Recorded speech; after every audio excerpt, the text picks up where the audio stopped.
تو یہ بات ہم بتانا چاہ رہے تھے کہ آگے چل رہی تھی کوہ طور کی اور حضرت موسیٰ علیہ السلام کے بارے میں تذکرہ اور ان کی امت کے بارے میں۔ کوہ طور کو اٹھانے اور ان سے عہد و پیمان لینے کے بعد، یعنی کہ یہود کی نافرمانی، اللہ تعالیٰ نے ان کی غلطیوں، عہد و میثاق کے خلاف ورزیاں اور سرکشیاں کرتے ہوئے فرمایا ہے کہ انہوں نے یعنی کہ ان کو کوہ طور پر لا کر کھڑا کر دیا، اور جس کی وجہ سے وقتی طور پر انہوں نے اللہ تعالیٰ کے حکم کو قبول بھی کر لیا تھا،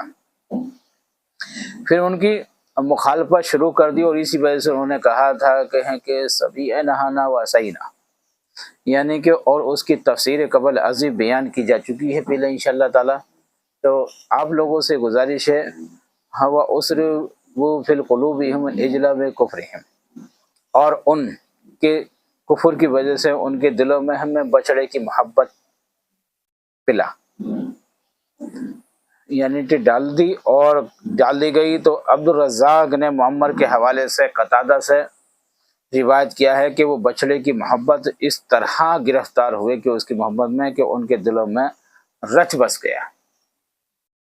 جو بچڑا جو بنایا گیا تھا وہ رچ بس گیا، اور اس کی محبت سے آپ کے دل میں بہت زیادہ رچ بس گئی۔ اور ابو عالیہ اور ربیع بن انس کا بھی یہی قول ہے۔ امام احمد نے حضرت ابو داؤد رضی اللہ تعالیٰ عنہ سے روایت کیا ہے کہ نبی کریم صلی اللہ علیہ وسلم نے فرمایا ہے کہ کسی چیز کی اندھی محبت تمہیں اندھا اور بہرا کر دیتی ہے، اور یہ بات حقیقت بھی ہے، یہ صحیح ہے۔ کسی بھی چیز سے محبت کرو، کہ محبت ضرور کرو، لیکن اتنا بھی اندھا ہو کر نہ کرو کہ جو آپ کو اندھا اور بہرا کر دے، جو کہ آپ کو کچھ دکھائی بھی نہ دے، کچھ آپ کو سنائی بھی نہ دے، کچھ آپ کو پتہ بھی نہ چلے۔ اور فرمان الہی ہے، اللہ تعالیٰ فرماتا ہے قُلْ بِالسَّمَاءِ یَأْمُرُکُم بِهِ ایمانکم ان کنتم مؤمنین۔ اے نبی کہہ دیجئے، کیا بات ہے، اے نبی کہہ دیجئے کہ اگر تم مومن ہو تو کیا کر دیجئے، برے کام برا ہے، مومن ہو تو کیا کریں کہ برے ہو تو وہ کام برا ہے جس سے کرنے سے تمہارا ایمان تم کو حکم دیتا ہے، یعنی کہ زمانہ قدیم اور جدید جس چیز پر تم نے اعتماد کیا، بہت بڑی بات ہے، بہت بری بات ہے، یعنی کہ تم نے غلط چیز پہ اعتماد کیا اور غلط چیز پہ آپ ایمان لے کر آئے، وہ بہت بری بات ہے۔ تم اللہ تعالیٰ کی آیت کا کفر کیا، تم نے یہ بھی غلط کیا، حضرات انبیاء کرام علیہ السلام کی مخالفت کی، اور تم نے حضرت محمد صلی اللہ علیہ وسلم کے ساتھ بھی کفر کیا، اور جو دیگر انبیاء کرام تھے ان کے ساتھ بھی آپ نے ان کی مخالفت کی، اور ان کی آیتیں جو کچھ آیتیں تھیں ان کی بھی اور قرآن کی آپ نے مخالفت کی، اور اللہ کے رسول صلی اللہ علیہ وسلم کے ساتھ بھی آپ نے کفر کیا، اور یہ تمہارا بہت بڑا گناہ ہے۔ اللہ کے رسول کے ساتھ میں جو آپ نے کفر کیا، یہ بھی آپ کا بہت بڑا گناہ ہے، جو تمہارے لیے شدید ترین عذاب کا باعث ہو جائے گا، اور عذاب کے مستحق کہلاؤ گے، اور عذاب آپ پہ نازل کیا جائے گا۔ تم نے نبی کریم صلی اللہ علیہ وسلم کے ساتھ بھی جو کفر کیا، حالانکہ آپ تو ختم الرسول اور سید الانبیاء والمرسلین ہیں، جنہیں ساری کائنات انسانی کے لیے مبعوث فرمایا اللہ تعالیٰ نے، تو ان کبھی ترین افعال کے ارتکاب کے باوجود تمہیں یہ بات کیوں کر زیب دیتی ہے، کیوں کر یہ ایسی بات کی کہ ایمان کے بلند بانگ دعوے کرو، حالانکہ تم نے تو عہد و میثاق کی انجیاں یعنی کہ دھجیاں اڑا دیں۔ کیا بات ہے، جو آپ نے عہد کیے تھے اس عہد کی آپ نے دھجیاں اڑا دیں، اور آپ نے وہ عہد توڑ دیے، اور آپ نے غلط کیا، آپ جھوٹے ہو، مکار ہو، ظاہر میں کچھ کرتے ہو اور باطل میں کچھ کرتے ہو، اور آیات الہی کے ساتھ بھی کفر کیا، اسے یعنی کہ باہر سے تو تم کہتے ہو کبھی ہم مان لیتی ہوں، بعد میں کہتے ہو کبھی نہیں مانتے۔ اللہ تعالیٰ کی ذات اقدس کو چھوڑ کر تم نے بچڑے کو اپنا معبود بنا لیا، اور اللہ تعالیٰ کی ذات کو چھوڑ دیا، موسیٰ علیہ الصلوۃ والسلام کے جو نبی تھے انہیں بھی چھوڑ دیا اور توریت کو بھی چھوڑ دیا۔ جو موسیٰ علیہ السلام نے اللہ کا عبادت کا حکم دیا جا جو 30 طرح کا حکم دیا تھا، آپ نے اسے بھی چھوڑ دیا اور آپ نے صرف اس کا حکم مانا اور سامری کا، اور پتہ چلا کہ بچھڑے کی عبادت شروع کر دی، جو کہ کسی بھی چیز کی عبادت گناہ عظیم ہے اور یہ شرک ہے۔ شرک یہی ہوتا ہے کہ اللہ کے ساتھ میں کسی کو مکس کرنا، کسی کو ملانا، یا اللہ کے ساتھ ہٹ کے کسی اور کی عبادت کرنا، اور یا اسے بہت ایسی عبادت میں شامل کرنا کہ یہ اللہ۔ تو یہ چیزیں جو ہیں شرک میں آتی ہیں۔ یہود کو دعوت، اب محمد بن اسحاق نے اپنے عباس رضی اللہ تعالیٰ سے روایت کیا ہے کہ اللہ تعالیٰ نے اپنے نبی کریم محمد صلی اللہ علیہ وسلم نے فرمایا ہے، قل ان کانت لکم دارت آخرت عند اللہ خالص من دون اللہ فتمنوا ان کنتم صادقین۔ آپ ان سے کہہ دیجئے، کیا بات ہے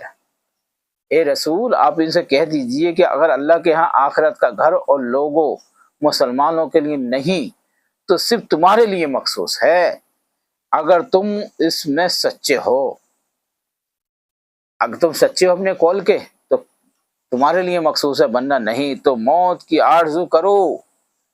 بہت سخت عذاب ہے، موت کی آرزو کرو، یہ دعا کرو کہ یہود اور مسلمانوں میں سے جو فریق جھوٹا ہو تو اس پر موت طاری ہو جائے۔ مسلمان جھوٹے ہیں یا یہودی جھوٹے ہیں، ایک دوسرے سے دعا کرو کہ اس پر موت طاری ہو جائے، لیکن انہوں نے رسول صلی اللہ علیہ وسلم کے سامنے ایسی دعا کرنے سے انکار کر دیا کہ انہیں معلوم تھی کہ اللہ کے رسول یہاں پہ بیٹھے ہیں اور یہاں پہ جو ہم دعا کریں گے یعنی کہ یہ اللہ تعالیٰ ہم جھوٹے ہیں تو ہم پہ تو ہلاک کر دے، یہ اللہ تعالیٰ ہم جھوٹے ہیں تو ہمیں تباہ کر دے، یہ ہلاک کر دے، ہمیں موت دے دے، تو معلوم تھا کہ اللہ کے رسول یہاں موجود ہیں، اس بات سے بالکل معلوم تھا، اور وہ صاف صاف جانتے تھے کہ اللہ کے رسول ہیں۔ اس لیے آپ نے اللہ کے رسول نے جب یہ بتایا کہ اللہ نے کہا کہ محبوب ان سے کہہ دو اگر آپ جھوٹے ہو تو آپ دعا کرو اللہ کی بارگاہ میں کہ ہمیں اس دنیا سے اٹھائے، اور یہ کہہ دو کہ اگر یہ جھوٹے ہیں، مومن جھوٹے مسلمان جھوٹے، تو اس دنیا سے انہیں اٹھا لے، انہیں موت دے دے۔ تو کہنے کا مقصد ہے دونوں میں انہیں کا نقصان تھا، کیونکہ اللہ کے رسول کو جانتے تھے وہ، اور یہ بھی جانتے تھے کہ مسلمان جو مومن ہیں وہ سچے ہیں، ان کے بارے میں ہم دعا کریں گے تو وہ بھی ہم پہ نقصان دے گی، اور اپنے بارے میں دعا کریں گے تو وہ بھی نقصان دے گی۔ تو یہ بات پوری طریقے سے جانتے تھے کہ اللہ کے رسول کا مسئلہ ہے، اور اس میں ہمارے لیے سخت وعید آئی ہے، یعنی کہ ہم اس میں ایسا نہیں کر سکتے جو ہمارے لیے نقصان دے گی، اور ایسا ہم ہرگز نہیں کر سکتے، کیونکہ ان کے سامنے جو دعا کریں گے وہ اللہ کی بارگاہ میں قبول ہو جائے گی اور ہمیں وہ چیز نقصان دے گی۔ وَلَنْ يَتَمَنَّهُ أَبَدًا بِمَا قَدَّمَتْ أَيْدِيهِمْ وَاللَّهُ عَلِيمٌ بِالظَّالِمِينَ۔ اور ان اعمال کی وجہ سے ان کے ساتھ آگے بھیج چکے ہیں، یہ کبھی اس کی آرزو نہیں کریں گے۔ اللہ ظالموں سے خوب واقف ہے، اللہ تعالیٰ خوب جانتا ہے کہ ظالم کون ہے اور کون نہیں ہے، خوب واقف اللہ تعالیٰ ہے، یعنی اللہ تعالیٰ جانتا ہے کہ انہیں آپ کے بارے میں علم ہے،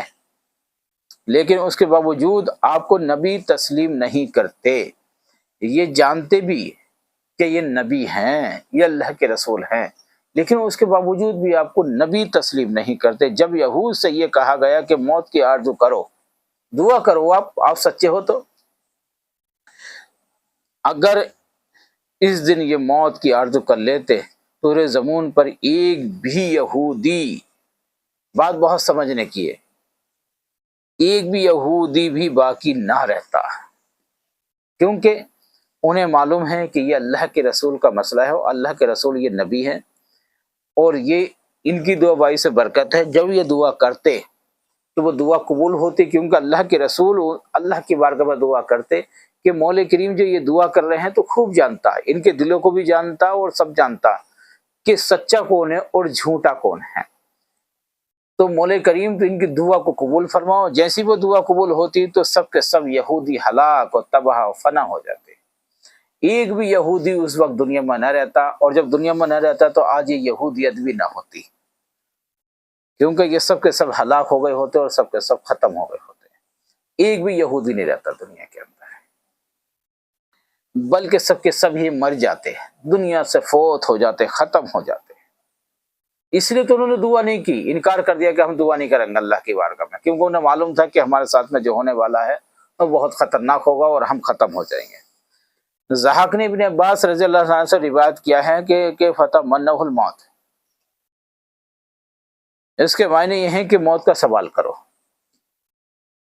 عبد الرزاق نے اکرمہ سے روایت کیا ہے کہ ابن عباس رضی اللہ عنہ نے فرمایا کہ یہودی موت کی آرزو کر لیتے تو فی الوقت مر جاتے، اسی وقت ہی مر جاتے اور بالکل بھی نہ بچتے۔ ابن عباس رضی اللہ عنہ سے ایک روایت بھی ہے کہ اگر موت کی آرزو کرتے تو اس میں سے ہر ایک اپنے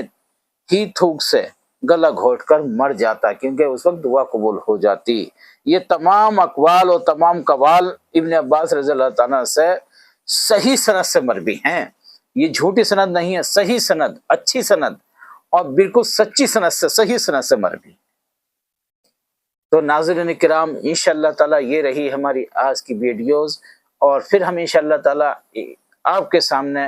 آپ کی نظر انشاءاللہ تعالی پھر نئی ویڈیوز کے ساتھ میں یہودی و نصارہ و مسلم و قرآن شریف کی تفسیر اور اس کے ترجمے کے ساتھ پھر انشاءاللہ تعالی حاضر ہوتے ہیں انشاءاللہ تعالی۔ لیکن ہماری ویڈیوز کو بالکل بھی آپ جو ہے وہ شیئر کرنا نہ بھولیں،